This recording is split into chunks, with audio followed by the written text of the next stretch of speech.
সামাজিকভাবে রাধারানী ভগবান শ্রীকৃষ্ণের কে ছিলেন, তাদের আসল সম্পর্কের তাৎপর্য কী ছিল, জানতে হলে পুরো ভিডিওটি দেখার অনুরোধ রইল। হিন্দু ধর্মে, বিশেষ করে বৈষ্ণব সম্প্রদায়ে রাধাকৃষ্ণের প্রেমলীলা এক অপার মহিমা ও ভক্তির প্রতীক। তাদের সম্পর্ক এতটাই গভীর যে তারা অবিচ্ছেদ্য।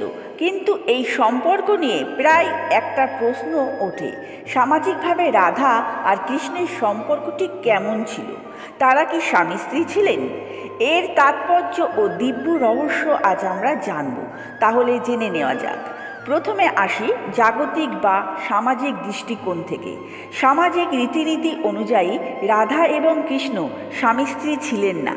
ইতিহাস বা শাস্ত্রের কিছু বর্ণনা অনুযায়ী শ্রীকৃষ্ণ রুক্মিণী, সত্যভামা এবং অনেকজন রানীকে তিনি বিবাহ করেছিলেন। অন্যদিকে রাধা ছিলেন বৃষভানুর কন্যা এবং আয়ন ঘোষের স্ত্রী। এই বিবাহ ছিল মূলত সামাজিক প্রথা।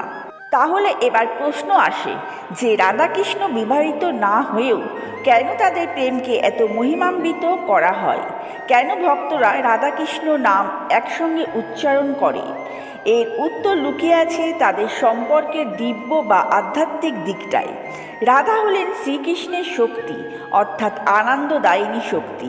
তিনি কৃষ্ণেরই অন্তরঙ্গ শক্তি, যার মাধ্যমে কৃষ্ণ প্রেম এবং আনন্দ অনুভব করা যায়।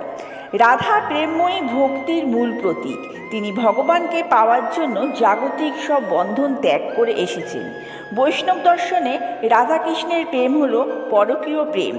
এর অর্থ কোনো অবৈধ প্রেম নয়, বরং এক প্রেম যা জাগতিক সম্পর্কের ঊর্ধ্বে এবং যা কোনো সামাজিক বিধিনিষ্ঠে বা প্রত্যাশার দ্বারা আবদ্ধ নয়। এই প্রেম সম্পূর্ণরূপে নিঃস্বার্থ, যেখানে কোনো চাওয়া পাওয়া নেই, শুধু ভগবানকে ভালোবাসার আনন্দই মুখ্য। কৃষ্ণ যখন বৃন্দাবন ছেড়ে মথুরায় বা দ্বারকায় চলে যান, তখন রাধার বিরহ প্রেম আরও গভীর হয়। এটি বোঝায় যে দিব্য প্রেম ভৌতিক সান্নিধ্যের ওপর নির্ভর করে না।